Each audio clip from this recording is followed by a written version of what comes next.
Zelensky పైన Trump సంచలన వ్యాఖ్యలు చేశారు. రష్యా ఉక్రెయిన్ యుద్ధం పైన ఆయన మాట్లాడిన మాటలు వింటే దీనంతటికీ కారణం జెలెన్స్కీనే అంటున్నారు ట్రంప్.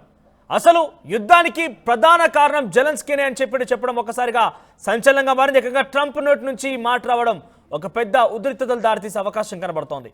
ఉక్రెయిన్ తప్పిదాలతోనే ఈ నష్టం జరిగిందన్నారు ట్రంప్. ఇక యుద్ధం ఆగాలంటే పుతిన్ జెలెన్స్కీ భేటీ కావాలని చెప్పారు ట్రంప్. వారిద్దరూ భేటీ జరిగితేనే యుద్ధం ఆగుతుందన్నారు ట్రంప్. ఇరు దేశాధినేతలు కలవకుంటే తాను ఏమీ చేయలేనని చెప్పి ట్రంప్ చెప్పుకొచ్చారు. ఇక రష్యా అమెరికా మధ్య చర్చల విషయం పైన సౌదీ అరేబియాలో చర్చలు జరుగుతున్నాయి. ఆ చర్చల వేదికగా ట్రంప్ సంచలన వ్యాఖ్యలు చేశారు. ఒక చిన్న భూమి వివాదం పైన ఇంత పెద్ద మొత్తంలో ఇక్కడి వరకు దారితీసింది.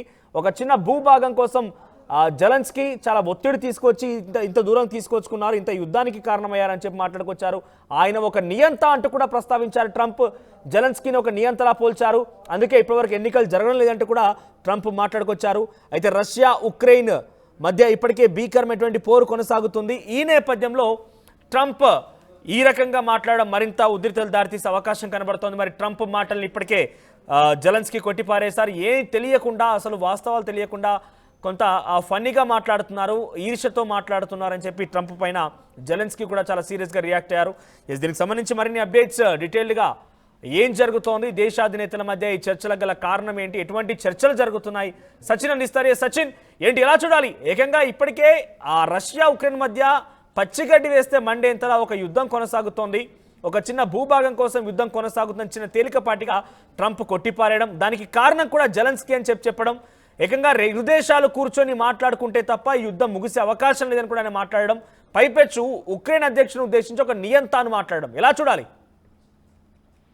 ట్రంప్ అధికారంలోకి వచ్చిన తర్వాత దగ్గర నుంచి మనోజ్ యుక్రెయిన్ మీద తనకి ఎటువంటి అభిప్రాయం ఉంది అనేది క్లియర్ కట్ గా చెబుతున్నాడు. అంటే కనుక ఎట్టి పెట్టి కొట్టినట్టు కరెక్ట్గా చెప్తున్నాడు అనే మాట వినిపిస్తోంది. ఎందుకు నేను ఈ పదం ఉపయోగించడం జరిగిందంటే కనుక మొన్నటికి మొన్న నియంత అంటూ కూడా పదాన్ని ఉపయోగించాడు జెలెన్స్కీని ఉద్దేశించి. ఆ తర్వాత నిన్న కొంతమంది ఆయన అడిగిన సందర్భంలో ఎందుకు మీరు జెలెన్స్కీని శాంతి చర్చలకు ఆహ్వానించడానికి అంత అవసరం లేదు అని చెప్పి వ్యాఖ్యానించినట్టుగా మరికొన్ని వార్తా కథనాలు వస్తున్నాయి. అంటే అర్థం చేసుకోవచ్చు ట్రంప్ జెలెన్స్కీ విషయంలో ఎటువంటి ఒపీనియన్ తో ఉన్నాడనేది.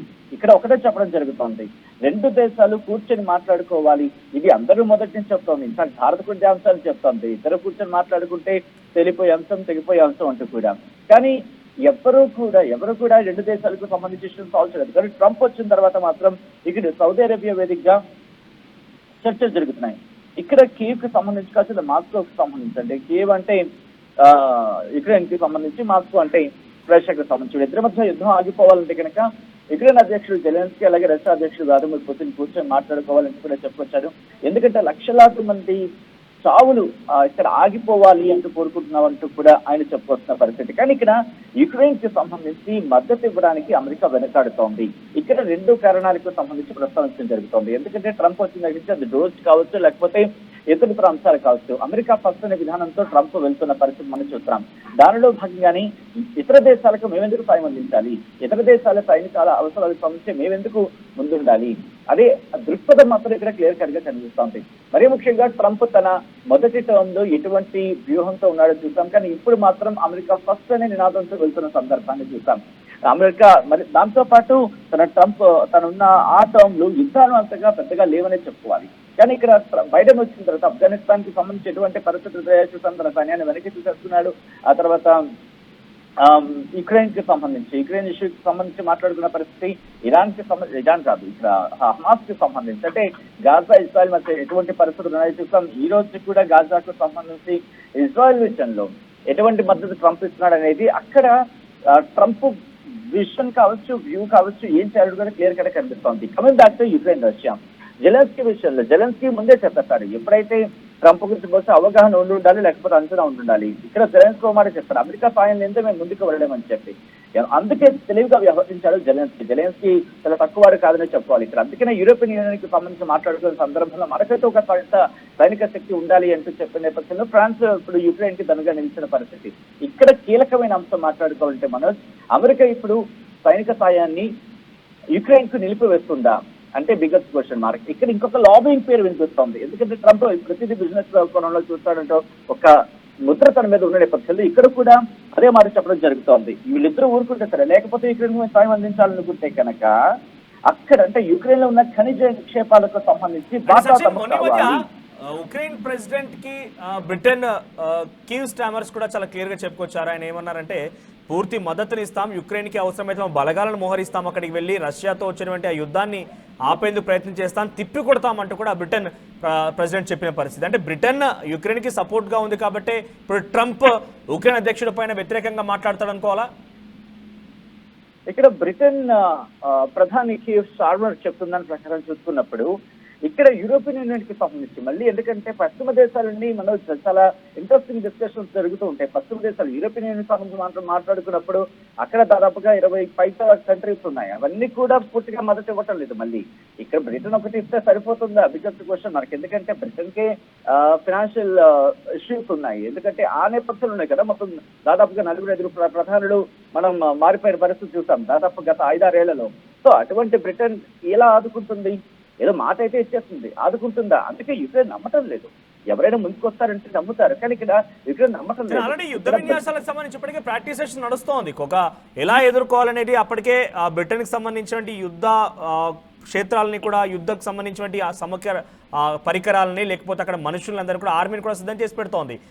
నిజంగానే మళ్ళీ రష్యా గనక ఉక్రెయిన్ పైన దాడికి తెగబడితే మేము కూడా ఉక్రెయిన్తో పాటుగా కలిసి పోరాడతామని చెప్పి ఇప్పటికే ఆర్మీని కూడా రంగం సిద్ధం చేస్తోంది. మనోజ్, సైనిక విన్యాసాలు చేయడం వేరు, యుద్ధంలో దిగడం వేరు. ఈ రెండింటికి కారణం ఎందుకంటే మీరు చైనా తైవాన్ దగ్గర సంబంధం చూస్తే కనుక అది రెగ్యులర్ గా అక్కడ సైనిక విన్యాసాలు జరుగుతూనే ఉంటాయి. సో కొన్ని సందర్భాల్లో బార్డర్ దాటి వచ్చినప్పుడు ఇష్యూ ట్రిగర్ అవుతూ ఉంటుంది. సో సైనిక విన్యాసాలకు సంబంధించి ఎందుకంటే అమెరికా కూడా సైనిక విన్యాసాలు జరిపిన సందర్భాన్ని మనం చూడొచ్చు. కొన్ని సందర్భాలు ఆయనంత మాత్రమే సపోర్ట్ గా వెళ్ళిపోతుందని కాదు, యుద్ధ సామగ్రిని ఇచ్చిస్తుందని కాదు. ఎందుకంటే ఇక్కడ నేను ఒక అంశాన్ని ప్రస్తావించాలనుకుంటున్నాను. బైడెన్ సందర్భంలో ఇటు జర్మనీ కావచ్చు, అమెరికా కావచ్చు, ఒకనొక సందర్భంలో నువ్విస్తావా యుద్ధ సామాగ్రి నువ్విస్తావంటే ఒకరి మీద ఒకరు యుక్రెయిన్ కి సంబంధించి. సో అమెరికా ఉందనే ధైర్యంతో యుక్రెయిన్ యుద్ధంలోకి అడుగుపెట్టింది. కానీ యుద్ధంలో అడుగుపెట్టిన తర్వాత నేను సైనిక సామాగ్రిని మాత్రమే అందిస్తాననే కోణంలో అమెరికా వెనకాలన్న సందర్భాన్ని ఇక్కడ గుర్తు చేసుకోవాలి. కాబట్టి అమెరికా నేరుగా ఏం చేయబోతుందనేది ఇప్పుడు ఎందుకంటే గత పర్యాయంలో చూసినప్పుడు బైడెన్ కి సంబంధించి బైడెన్ పర్యాయంలో యుద్ధాలు అనేవి ప్రధానంగా చర్చకొస్తే కానీ ఇక్కడ క్లియర్ కట్ గా ఏం చేయబోతుంది అనేది ట్రంప్ హ్యాండ్లో తెలుస్తాం. అంటే అప్పుడు తెలియకపోవచ్చు అని ఒక చర్చ జరిగింది. అంటే నెక్స్ట్ ఏం జరుగుతుంది అనేది ఊహించడానికి కష్టతరం. కానీ ట్రంప్ విషయంలో క్లారిటీ వస్తుంది. ఎందుకు ప్రతిదీ వ్యాపార కోణంలో చూస్తున్నాడు, అమెరికా ఫస్ట్ అని నిదానిస్తున్నాడు. సో ఇటువంటి కోణంలో ఇక్కడ కూడా అంతే, యుక్రెయిన్ కు కాస్త సాయం అందిస్తాం. కానీ ఏమంటాడంటే ఇక్కడ కొన్ని కండిషన్స్ కింద మాట్లాడుకుంటే పరిస్థితి. యుక్రెయిన్ లో అరుదైన భూగర్భ ఖనిజాలు ఉన్నాయి. వాటిని వెలికి తీసేందుకు ఆ దేశంతో ట్రంప్ $500 బిలియన్ మీద డీల్ ని ప్రతిపాదించినట్టు బ్రిటన్ కు చెందిన వార్తాపత్రిక చెప్పినట్టు అర్థం చేసుకోవచ్చు. ఇది ఎప్పుడు చెప్పుకొచ్చింది? బ్రిటన్ కి సంబంధించి యుద్ధ విన్యాసాలకు మీరు అన్నట్టుగా సైనిక సహాయం అందించే విషయంలో. సో ఇక్కడ పశ్చిమ దేశాల్లో ఒక భిన్నమైన అభిప్రాయం వ్యక్తమయ్యే అవకాశం కనిపిస్తోంది.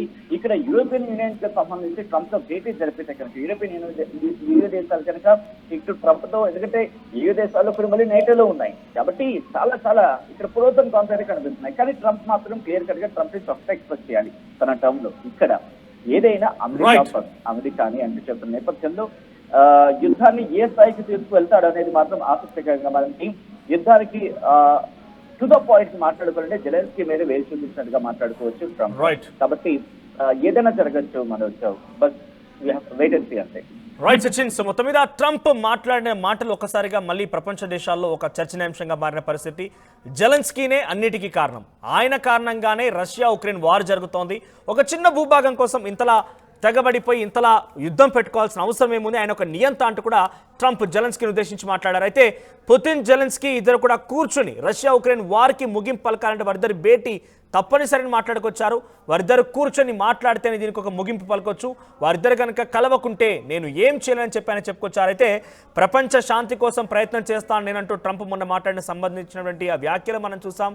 సో ప్రపంచంలో 3వ ప్రపంచ యుద్ధం వచ్చే అవకాశం ఉంది, కానీ ఇది రాకుండా నేను చూస్తాను, శాంతి కోసం ప్రయత్నిస్తానని చెప్పుకొస్తూనే ఒకవైపు ఒక దేశ అధ్యక్షుడితో సపోర్ట్గా ఉండి ఇంకో దేశ అధ్యక్షుడిపై రకంగా మాట్లాడడం చర్చనీయాంశంగా మారింది. అయితే ఇప్పటికే బ్రిటన్ కూడా యుక్రెయిన్ రష్యా వార్లో మేము సైతం అంటూ ముందుకు వస్తోంది. బ్రిటన్ అధ్యక్షుడు కీవ్ స్టార్మర్ కూడా ఇప్పటికే జెలెన్స్కీతో భేటీ అయ్యారు. తమ సైన్యాన్ని కూడా పంపిస్తామని చెప్పుకొచ్చారని, అవసరమైతే సుమారుగా €7.8 కూడా మేము సపోర్ట్ కోసం 2036 వరకు మేము ఇటు యుక్రెయిన్తో పాటుగా ఉండడానికి సిద్ధంగా ఉన్నాం, నాటో దేశాలు కూడా కొంత మాతో వచ్చే అవకాశం ఉంది అంటూ బ్రిటన్ అధ్యక్షుడు మాట్లాడుతున్నారంటే ఈ వార్ని కనుక రష్యా ఇంకా తీవ్రతరం చేస్తే మేము కూడా ఉక్రెయిన్తో పాటుగా ఈ వార్లో పాల్గొంటామని చెప్పి బ్రిటన్ చెప్తోంది. అయితే ట్రంప్ వ్యాఖ్యలు ఎలా ఉంటాయో చూడాలి. మరి రానున్న రోజుల్లో ఇంకా ఈ యుద్ధాలు నిజంగానే తీవ్ర పరిణామాలు దాచే అవకాశం ఉందా? ట్రంప్ ఆరోపిస్తున్న ప్రకారంగా ట్రంప్ ఒక రకంగా జోస్యం చెప్తున్న ప్రకారంగా 3వ ప్రపంచ యుద్ధం వచ్చే అవకాశం ఉందా మాత్రం